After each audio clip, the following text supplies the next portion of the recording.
In this video, I'm going to show you how to add a Google Doc into a dashboard in SoftTools. So first thing you want to do is go to your App Studio and go to Home. On the left-hand side, you should see Dashboards here, so you click that. Click Add. You can name it whatever you like, so I'm going to call it Google Doc Demo. You want the layout to be 1 by 1, and you want to click Is Global. So when you go down to dashboard layout, you'll see these icons here. You want to go to the end one. This is the iframe selection. So this is how you embed a document or a YouTube video into your dashboard. So you'll need the source here. So to do that, you go to your document. This one is the document that I used to create the community post to show you how to add a Google Doc into dashboards. It's the same thing as what I'm telling you now.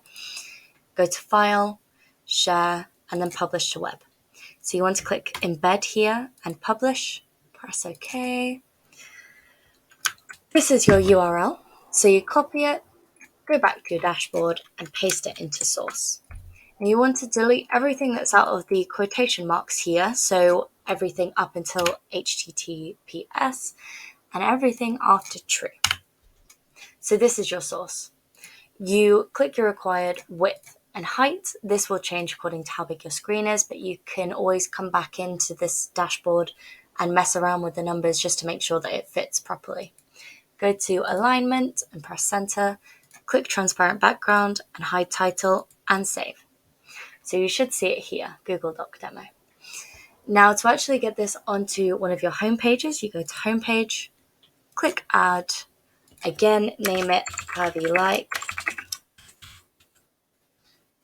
Google Doc Demo.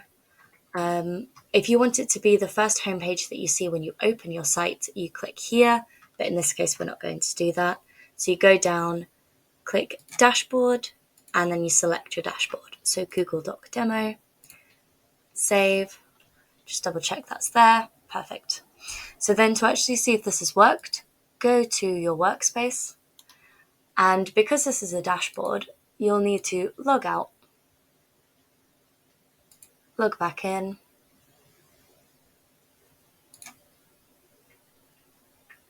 and here it is. I hope this has helped. Thank you very much.